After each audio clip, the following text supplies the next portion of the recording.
Oh, hey, didn't see you there. Because these sunglasses are way too dark. I'm sure pretty much everybody who's part of the human race agrees that Simpsons, the TV show, should have ended about 20 years ago, roughly. Simpsons Comics, I don't know if they still run, actually. But there was a point where they also got to the point where they weren't very funny anymore either. There was a time, however, when the Simpsons comics were just as funny as the Simpsons ever was in its prime. This is Simpsons comic number 30. And you might recognize the cover they're making fun of. They're doing a takeoff of the Jurassic Park comic book. But instead of little raptors popping out of the shells, it's little clones of Waylon Smithers. So basically the storyline of this comic is about Monty Burns refusing to pay a 5-cent pay increase to all his employees. And then, of course, instead of doing that, he decides to embark on this bizarre plan to clone Waylon Smithers, his assistant. So, what happens in Simpsons comic number 30? Let's find out, shall we? We open with the employees at the power plant protesting to get their wage increase. Things are not going well for Apu, who says, "The power is out and the meat is 3 weeks past its prime. Time to liberate jerky." So, they're made of stunner stuff than we thought. What's our best option now, Smithers? Well, as it would only cost us $250 a year, I think we should give in to the workers' demands.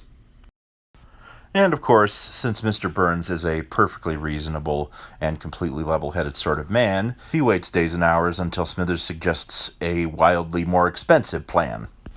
Homer is, of course, pretty aggravated because Monty Burns is using clones now, and because of this cloning, Bart gets the bright idea of maybe having some of his own clones.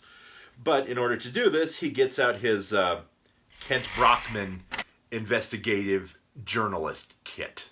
Of course, things take a turn when the clones of Waylon Smithers start to get a little violent with each other. Mostly based upon the fact that they're all showing psychotic and out-of-control affection for Mr. Burns. And one just isn't enough for them. And you can probably see where this is going.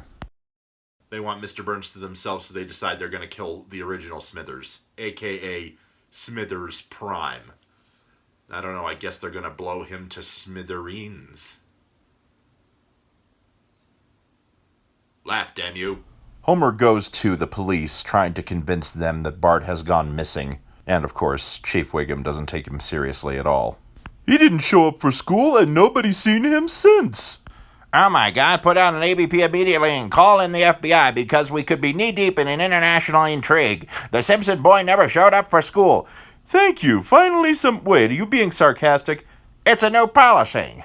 So then, of course, Smithers has to convince the town helping out Mr. Burns is in their best interests. Probably because if they do that, it'll probably at least get them their jobs back, and maybe, if they're feeling lucky, he'll buy them a Coke. Smithers decides to get the aid Llewellyn Sinclair, who was portrayed by John Lovitz in the episode A Streetcar Named Marge from season 3. Llewellyn Sinclair makes Homer up to look exactly like Mr. Burns, except, there's no getting around the fact that Homer weighs around 300 pounds, and Mr. Burns, well, when he steps on the scale, it barely registers. Unfortunately, the subterfuge fails, due in large part to Homer's voracious appetite. I never knew he loved eating facial prosthetics. So Waylon goes to the bar to convince everybody to join him. And of course, their brilliant plan is to put on Hawaiian shirts, form a conga line, and start chanting, "The rhythm is gonna get you, the rhythm is gonna get you, the rhythm is gonna get you. I'm gonna take you for a ride. Do do do do do do do do do. I'm gonna take you for..." That's not the right song? Okay, whatever. And the only thing that stops them is Bart coming across a bicentennial Malibu Stacy. Doll. Of course, the clones want the bicentennial Malibu Stacy, so they start chasing Bart through the facility.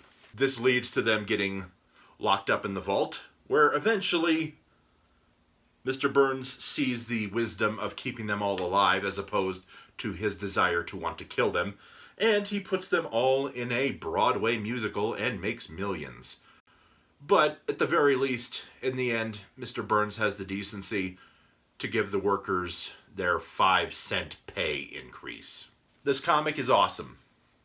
This has always been one of my favorite Simpsons comics of all time. And it doesn't matter that this isn't supposed to be critical, because I love to tell people about the things that I enjoy, the things that make me laugh, and this is one of the funniest things ever. And it's kind of amazing that I've been able to survive without this. I got this on eBay recently, and I'll tell you, sometimes it's good to go back and check out the things that made you laugh so much when you were younger.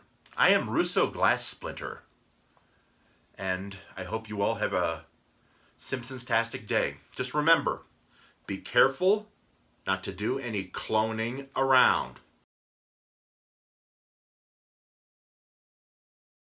Laugh, damn you!